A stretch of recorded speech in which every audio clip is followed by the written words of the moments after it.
I'm getting back into VR recently. I whipped out my old Rift S that I've had in my drawer for the last 3 years. I started playing some Beat Saber, as I would usually do. And when you get into VR, I'm sure many of you know that you start watching a lot of VR YouTubers, and they're always making videos about the coolest headsets and the coolest controllers and the newest shit.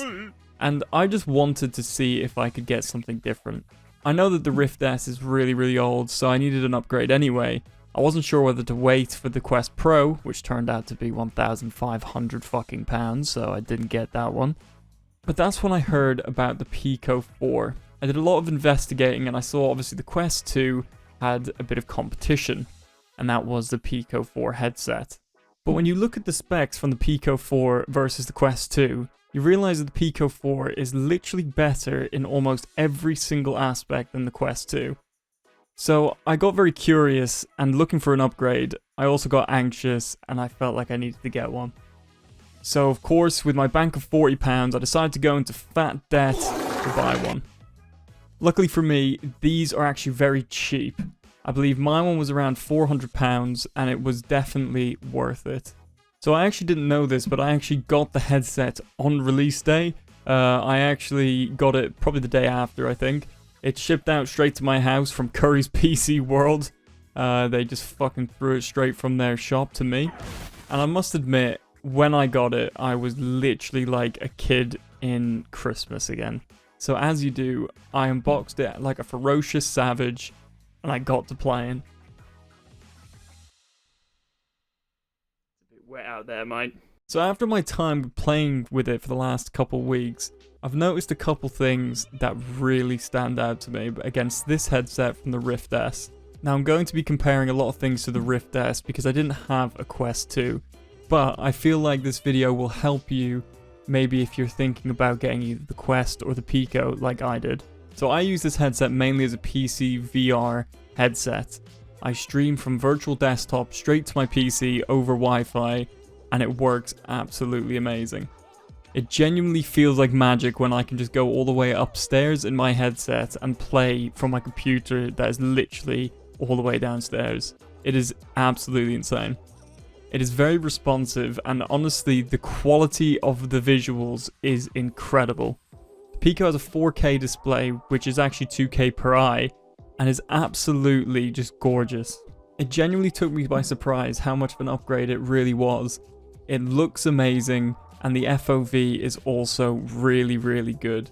It's obviously not insane where you can look around, but it is really wide and you can see quite a lot, and you get very immersed by playing games with it.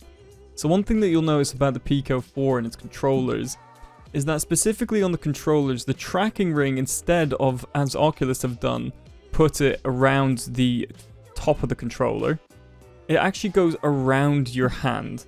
Now I was actually a bit skeptical with this at the start because I have very big hands, and I thought that maybe it wasn't going to feel very comfortable or very good, but I'm happy to say that it honestly fits perfectly and feels great.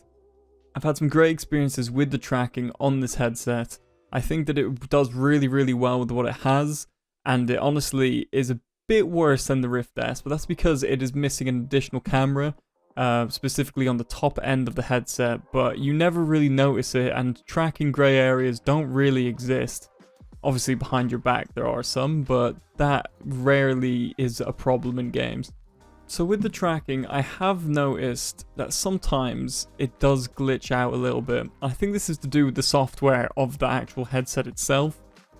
It doesn't actually really weigh down on you. It's not like it happens for very long. It may be like half a second, and then everything will go back to normal.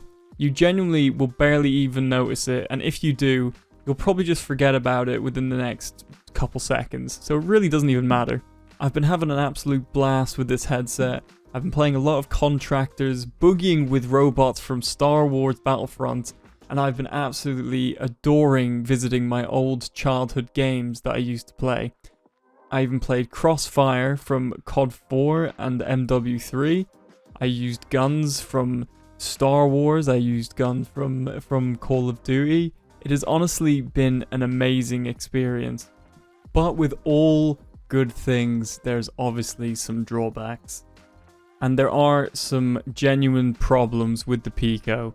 But luckily, most of them are actually software related, so they can actually get better without having to buy a new headset. So my first quarrel with this is that there are no wired connections for PC VR. And when I say that there's no wired connections, there is. There's a USB-C connector at the front for you to connect to your PC. The issue is that the streaming software that you get given on the Pico is absolutely fucking shit. It's just not very good. Not only is it more compressed than if you just stream it over Wi-Fi with a virtual desktop, but it also doesn't render the games very well. And what I mean by that is that when you look around in games, it feels very off. The best way I can describe it is when you move your hand through water and there's like a rippling effect. That is what it kind of feels like when you look around with the connection straight to your PC with the software. Now, I don't know if it's my cable or what, but it just doesn't look good. It looks a lot worse than just streaming it, so I overall think that that needs to be improved. But also, the official wireless connection from your PC to your headset that Pico provides, that is a virtual desktop, is also very lackluster. I've got to try it out, but it also feels and suffers from the same sort of thing that the wired connection does. It feels like it doesn't fully take advantage of your PC's power and actually put up the graphics. It feels very compressed and doesn't look very good. And while we're speaking about the software, the overall software for the headset is not very good. I mean, the navigation is okay, but overall it could definitely be improved, and I do believe that my Rift S was a lot better to navigate on and felt a lot better. And one last thing, this headset is obviously a standalone headset, so the games that you get on it, if you are going to primarily use it as a standalone device, need to be good. Now, the issue with the Pico is that they're obviously competing with Meta, who are greedy bastards, and have pretty much bought up a lot of the studios and made a lot of games exclusive, especially Beat Saber. I can't believe I can't play Beat Saber on it. But that means that the store right now is quite behind the Quest. But there are upcoming games coming out for the store, which will obviously be of benefit. I think that these cons are all pretty much things that can get better over time. Realistically, every single one is to do with the software, and all of that can be updated remotely by Pico themselves. So I'm confident in them to be able to maintain the software and also upgrade it over time, as long as they don't leave us behind. However, what does make me happy is that they are making a Pico 4 Pro, which is meant for enterprises, I believe, and it has face and eye tracking, which leads me to believe that they are going to probably support the software for quite a bit longer. So I do think that this is going to be obviously resolved at some point. So the main question you're probably thinking is, should you upgrade from a Quest to a Pico? And my answer to you is probably not. If you are thinking about getting into VR, then I think the Pico is by far the greatest headset you can get. Not only is it cheaper than the Quest, but it's getting good support in terms of the store, and also if you want to use it for PC VR, I think the Pico is a wonderful place to start. But if you are looking for standalone and you don't have a headset already, realistically, you should look at the games and look at the exclusives that Meta has, because they've grabbed the balls of the whole VR industry in their hands.